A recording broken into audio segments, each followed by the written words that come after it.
Hola, soy Ariel. En esta semana tenemos un nuevo libro en la Torá, que es el libro de Shemot. Y la primera porción de este libro, Shemot, se llama Shemot. Es la Parashá Shemot.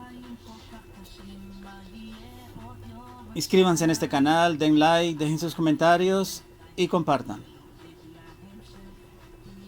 Antes de iniciar este libro Shemot, conocemos por los secretos de la Torá que el primer libro de la Torá, el libro de Bereshit, representa en el árbol de la vida la sefirá de Keter. Ahora, en esta porción de la Parashá Shemot, en el capítulo primero, vemos como los hijos de Israel arriban a Egipto y el comienzo de la esclavitud. Dice la Torá: estos son los nombres de los hijos de Israel que llegan con Jacob a Egipto, cada uno con su familia. Hay una explicación. El verso comienza expresándose en presente, que llegan, significando que durante los 210 años de permanencia en Egipto, los israelitas, o sea los Bené Israel, jamás se sintieron arraigados, sino como si recién estuvieran llegando.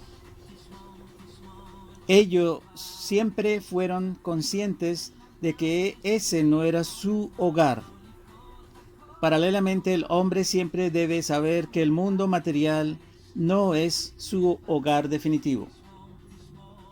Hay otra explicación cuando la Torá dice: estos son los nombres. Al descender los hijos de Israel a Egipto, que en la Torá se conoce como Misraim, lejos de asimilarse a la sociedad egipcia, dejándose encandilar por su cultura progresista, tanto en lo social como en lo cultural y lo económico, los hijos de Israel permanecieron fieles a sus principios y mantuvieron la fidelidad a sus vestimentas hebreas, a sus tradiciones hebreas y a sus nombres hebreos. A esto alude el verso con las palabras: estos son los nombres de los hijos de Israel. Allí en Egipto, potencia cultural y económica de la época, sus nombres son los típicos nombres hebreos. El mensaje es elocuente: enarbolar las banderas de la identidad, no solo en la teoría de los discursos, sino fundamentalmente a través de la prédica de la acción, es la única forma de luchar contra la asimilación.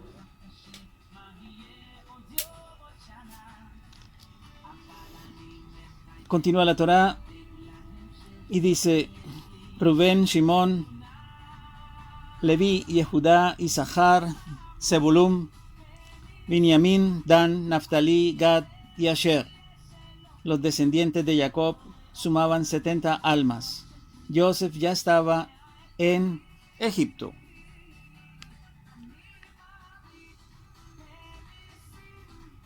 Explican también aquí los comentaristas: en virtud de su especial afecto hacia ellos, Hashem enumera a los hijos de Jacob en vida. Eso también lo encontramos en el libro de Bereshit, capítulo 35, 22 al 26, y en Bereshit, capítulo 46, versos 8 al 27. Y los vuelve a enumerar una vez fallecidos. Continúa la Torá y dice: falleció Joseph y también todos sus hermanos y toda aquella generación. Los israelitas eran muy fértiles y prolíficos y se multiplicaban cual enjambres. Llegaron a ser tan numerosos que el país estaba colmado de ellos. Ahora vemos cómo la Torá nos muestra la coronación de un nuevo faraón y sus malos designios. Dice la Torá: Un nuevo faraón fue coronado en Egipto que no supo de Joseph. Explican los comentaristas, no supo de Joseph puede interpretarse también como que no quiso reconocer la gran transformación que Joseph había hecho en Egipto al convertirlo en una superpotencia. Continúa la Torá y dice, dijo a su pueblo, miren, el pueblo de los israelitas se está haciendo más numeroso y más poderoso que nosotros. Tramemos algo contra él, de lo contrario se multiplicará y en caso de guerra se aliará con nuestros enemigos y luchará contra nosotros y abandonará el país. Hay una explicación, otra interpretación, de lo contrario nos expulsará de nuestra tierra. Continúa la Torá y dice, por eso los egipcios nombraron sobre él, sobre el pueblo de Israel, sobre los Bené Israel, dice la Torá, recaudadores de impuestos para oprimirlo con sus cargas. Explican, los israelitas fueron obligados, y continúa la Torá, a edificar ciudades de depósito para Paró, Pitom y Ramsés. Explican los comentaristas, estos lugares estaban ubicados en el noreste del delta del Nilo. Pitom sería la ciudad de Tanis, centro comercial del antiguo Egipto. Hay otra explicación. La vida es un constante construir. El hombre evoluciona y construye incesantemente. Puedes optar por construirte una vida espiritual con una genuina conexión con Hashem, capaz de dignificar y darle sentido a tu existencia. O puedes optar por construirte a tu faraón. Léase, explican los comentaristas, el impulso materialista humano. Ciudades de depósito, explican los comentaristas, en procura de abastecer las insaciables ambiciones de tu ego en lo inmediato, pero dejándote un agrio sabor de insatisfacción para el futuro. La decisión es tuya, explican los comentaristas.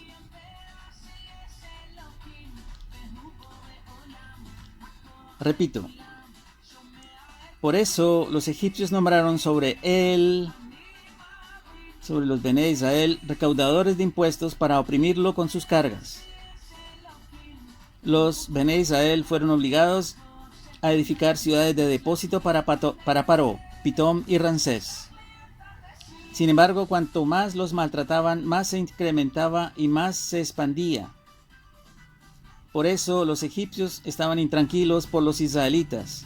Explican los comentaristas, los egipcios estaban disgustados consigo mismos porque no lograban encontrar la manera de evitar que los israelitas, o sea los Bené Israel, los desbordasen. Continúa la Torá.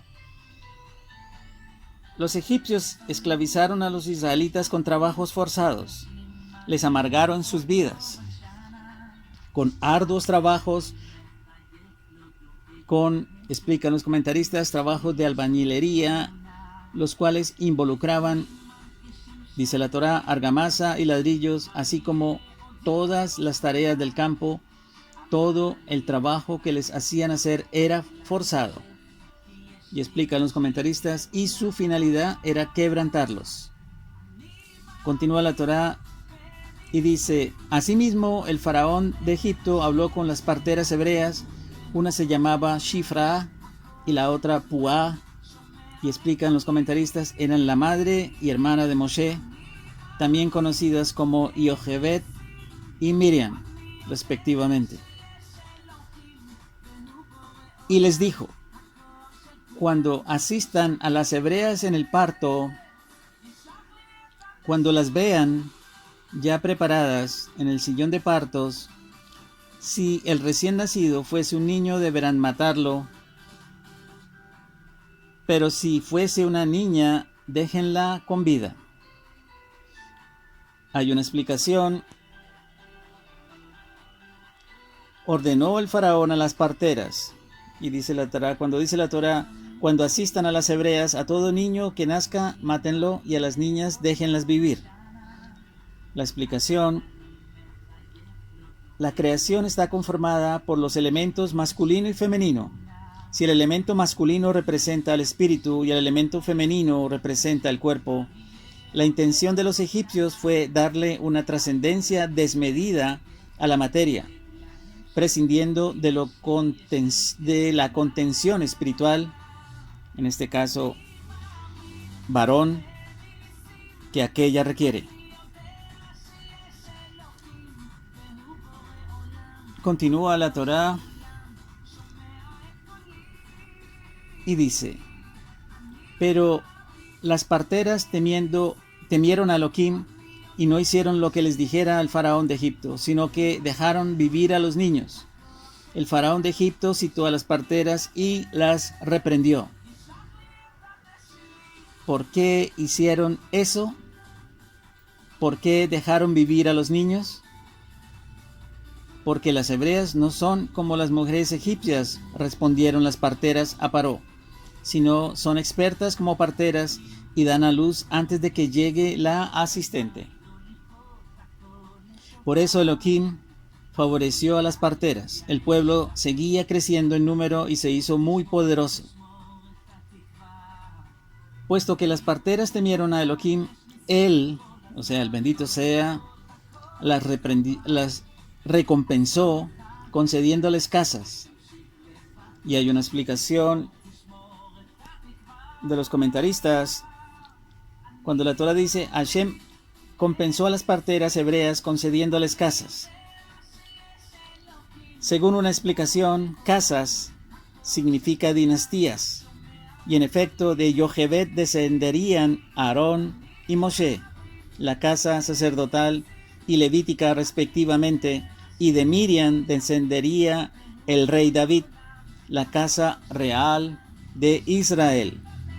Alternativamente, las casas serían clínicas construidas por el faraón para evitar que las hebreas pudieran tener a sus hijos en sus propias casas y los ocultasen.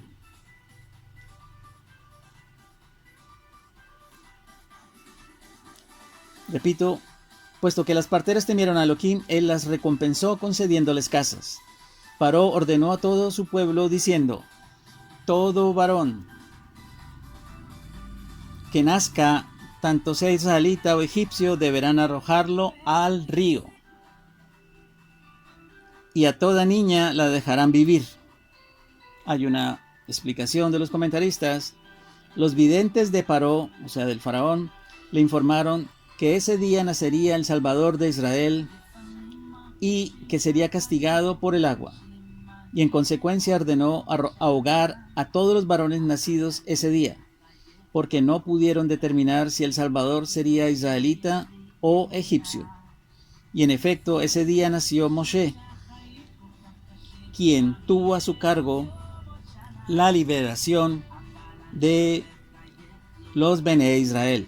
Y efectivamente fue castigado a causa del agua, pero muy lejos de morir ahogado en Egipto, fue castigado cuando en lugar de hablarle a la piedra, tal como ordenara Hashem, la golpeó para extraer agua de ella. Esa es la explicación que hay de los comentaristas.